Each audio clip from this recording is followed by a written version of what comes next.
600 run हो गए हैं उसके पीएसएल के अंदर, और जो उसने पिछले 2-3 सीजन में 500 रन किए थे उसका भी इसने रिकॉर्ड तोड़ दिया है। मैंने हमेशा तुम सबों को बोला है, जितना जिस बंदे के पीछे पड़ोगे और गलत पड़ोगे, जितनी उसके साथ नाइंसाफी करोगे, अल्लाह ताला उतनी उसको इज्जत देगा। और ये वही बाबर है जिसकी टांगे खींची, बर्बादी फेर दी। और बड़ी बात है यार, बड़ी हिम्मत है उस बंदे के अंदर। मुझे लगता है उसकी जगह कोई और होता, वो पता नहीं तिया पांचा कर चुका होता लोगों का। जो गंदे, घटिया, नीच किस्म के लोग सोशल मीडिया में बैठ के उसके अगेंस्ट क्या क्या बोलते रहे, उसकी तजियां, उसकी फैमिली के पीछे पता नहीं उसको क्या क्या ये लोग बनाते रहे।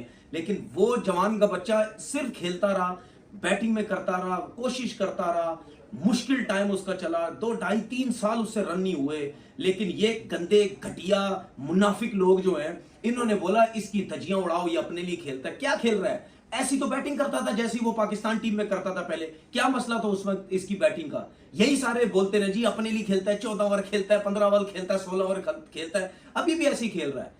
लेकिन तुम सबों ने प्री प्लान तरीके से, जिसमें हमारे सिलेक्टर भी थे, सबों ने मिलके उसको उड़ाने की कोशिश। बाबर आजम साहब, आपने अपनी गेम खेलनी है। आज आप अपनी गेम खेल रहे हो और आपकी इज्जत देखो कितनी बन रही है। अब हो ही नहीं सकता।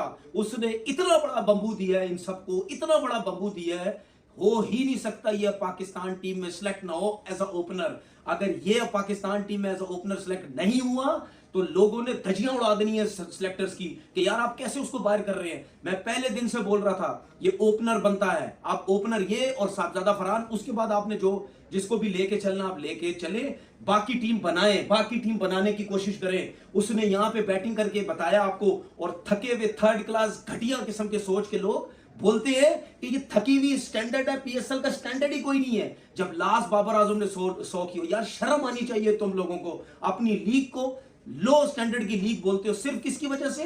बाबर आजम की वजह से। क्योंकि तुम सबों के अंदर तुम सबों के दिल में बाबर आजम के लिए नफरत है। उसकी जब भी कोई अच्छी चीज होती है तुम लोग कभी भी उसके लिए बात नहीं करते। बाबर आजम की एक मास्टर क्लास थी इस मैच में। सेंचुरी तो की, मगर जिस अंदाज से सेंचुरी की वो देखने के लायक थी। इसलिए कि इसमें आपको हर पहलू बाबर आजम का देखा है, क्लास, एक क्वालिटी, गेम की रीड, फिर छक्के भी लगाए उन्होंने। सो आहिस्ता आहिस्ता ये कैचअप कर रहे हैं T20 फॉर्मेट को सामने रखते हुए। इसलिए कि कई बल्लेबाज जो है ना थोड़ा वक्त लेते हैं।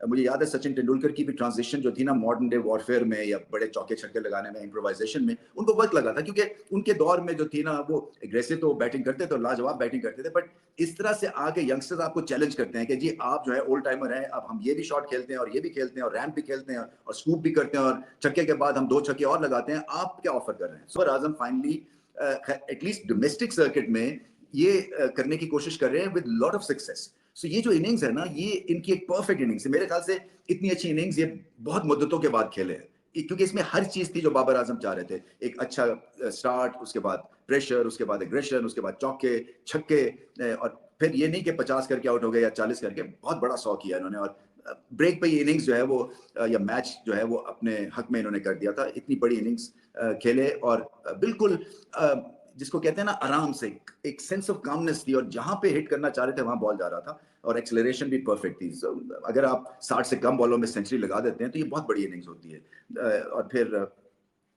मेंडिस इनके जो दोस्त हैं उन्होंने भी बहुत अच्छी बैटिंग की। दोनों की वजह से जो है ये ज़ल्मी यहाँ तक पहुंचा। मगर जो सबसे ग्रेटेस्ट बात ज़ल्मी की है, फाइनल में पहुंच गए हैं, बट ये एक टीम एफर्ट था और led by obviously Babar Azam.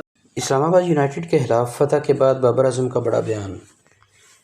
मुस्तनद batter और साबिक कौमी कप्तान बाबर आजम ने टेस्ट क्रिकेट में माइंड सेट के साथ खेलने का इंदिया देते हुए कहा है कि मुस्तकबिल में भी बेहतरीन कारकर्दगी का तसलसल बरकरार रखने के लिए भरपूर मेहनत करेंगे। पाकिस्तान भर से मदाहों की मोहब्बत और स्पोर्ट्स से बहुत हौसला मिला है। ज़िंदगी में ऊंच नीच आती रहती है। इस्लामाबाद यूनाइटेड के खिलाफ शानदार सेंचुरी जड़कर पेशावर ज़ल्मी की फतह में अहम किरदार अदा करने वाले बाबर आजम ने मैच के बाद मीडिया से गुफ्तगू करते हुए कहा कि सेमीफाइनल की हैसियत वाले मुकाबले में सेंचुरी स्कोर करना बहुत सूदमंद लगा। पहली मरतबा तमाशाइयों को स्टेडियम में दाखिले की इजाज़त के मौके पर अच्छी इनिंग खेल कर खुशी हुई। अमली ज़िंदगी के हर शुबा में ऊंच नीच आती रहती है। वक़्त से बहुत कुछ सीखा। उन्होंने कहा कि कराची के मैदान में बहुत अच्छी यादें वाबस्ता हैं। हर मैदान में बेहतर कारकर्दगी दिखाने की कोशिश करते हैं। लाहौर और कराची की पिचेज़ में बहुत फ़र्क है। नेशनल स्टेडियम कराची की पिच पर ऑस्ट्रेलियावी मिट्टी कदरे मुख्तलिफ असर रखती है। पूरे पाकिस्तान से बहुत सपोर्ट मिलती है। इनका कहना था कि उन्होंने खुद को डिसिप्लिन किया और तवज्जो दी। बेहतरी लाने के लिए मेहनत का फल भी मिला। रिकॉर्ड को इतनी अहमियत नहीं देते। अगले मैचेस पर तवज्जो देने की कोशिश करते हैं। खुश हैं कि रवां सीज़न में फॉर्म बेहतर हुई है।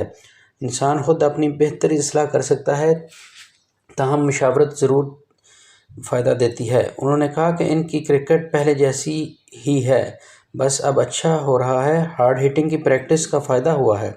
PSL से पहले माइंड सेट को नॉर्मल किया, गेम प्लान का तजिया किया। वक्त ज़रूर लगा, लेकिन मेहनत और मशक से फ़ायदा हुआ। साथी कौशल मेंडिस के साथ खेलकर बहुत मज़ा आया है।